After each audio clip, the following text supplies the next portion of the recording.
warahmatullahi wabarakatuh. Perkenalkan, nama saya Rianto, NIM 19133091. Sini saya akan menjelaskan materi tentang geografi pesisir.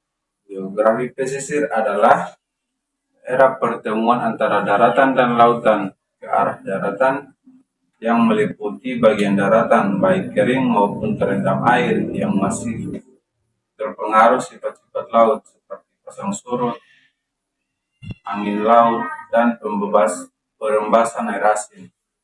Sedangkan ke arah lautan mencakup bagian laut yang masih dipengaruhi oleh proses-proses alami yang terjadi di daratan seperti sedimentasi dan aliran air tawar, maupun yang disebabkan oleh kegiatan manusia seperti pengundulan hutan dan pencemaran.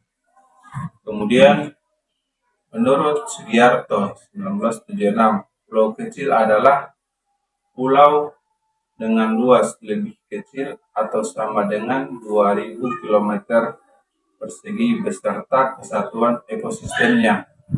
Perairan pesisir adalah lautan yang berbatasan dengan daratan meliputi perairan sejauh 12 mil laut diukur dari garis pantai. Perairan yang menghubungkan pantai dan pulau-pulau, estuari, teluk, perairan dangkal, rawa payau, dan laguna.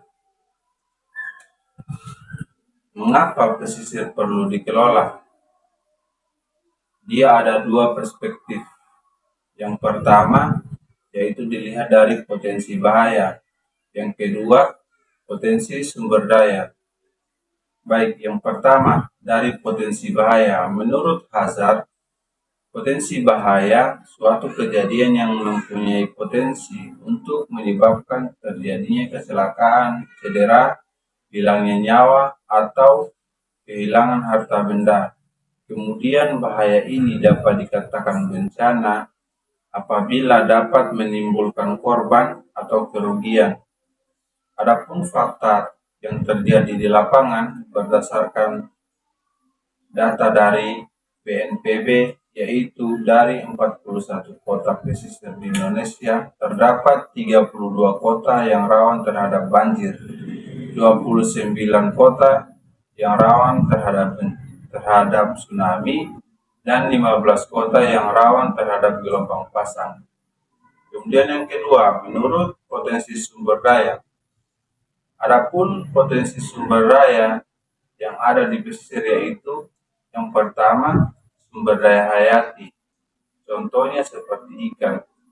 Potensi lestari sumber daya perikanan laut Indonesia adalah sebesar 6,4 juta ton per tahun dengan porsi terbesar dari jenis ikan pelagis kecil yaitu terbesar 3,2 juta ton per tahun.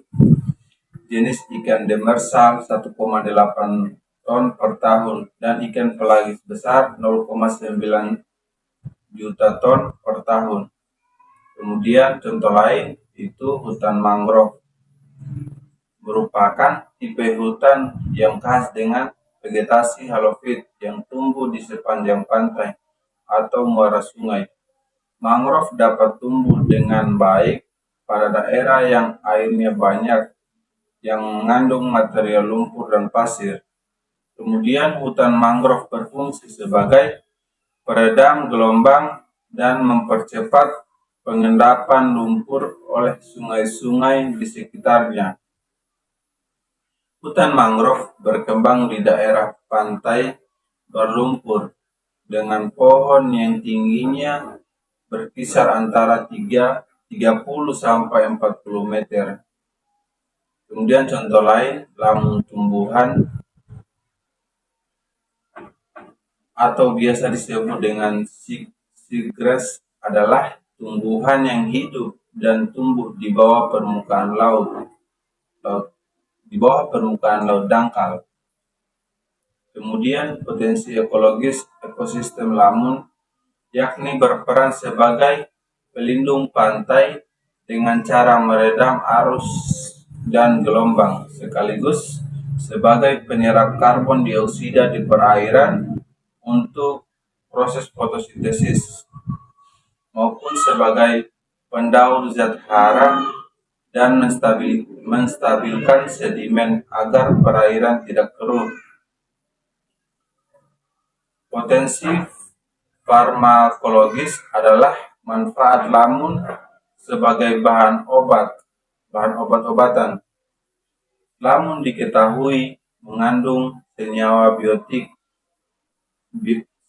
bioaktif sebagai antibakteri, antifungsi, antiprotoza, dan sebagai bahan obat penyakit kardiovaskular. Kemudian contoh lain terumbu karang. Terumbu karang adalah kumpulan hewan karang yang bersimbiosis dengan tumbuhan alga yang disebut zooxanthellae. Yang kedua yaitu sumber daya non hayati. Yang pertama, pasir laut, deep sea water, mineral, migas, arus laut, dan gelombang. Yang ketiga, sumber daya buatan. Contohnya dia infrastruktur di wilayah pesisir seperti pelabuhan. Keempat, jasa-jasa lingkungan yang ada di pariwisata. Baik, mungkin itu saja yang saya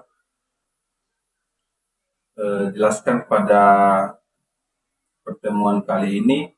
Lebih dan kurangnya mohon dimaafkan. Billahi taufiq wal hidayah. Assalamualaikum warahmatullahi wabarakatuh.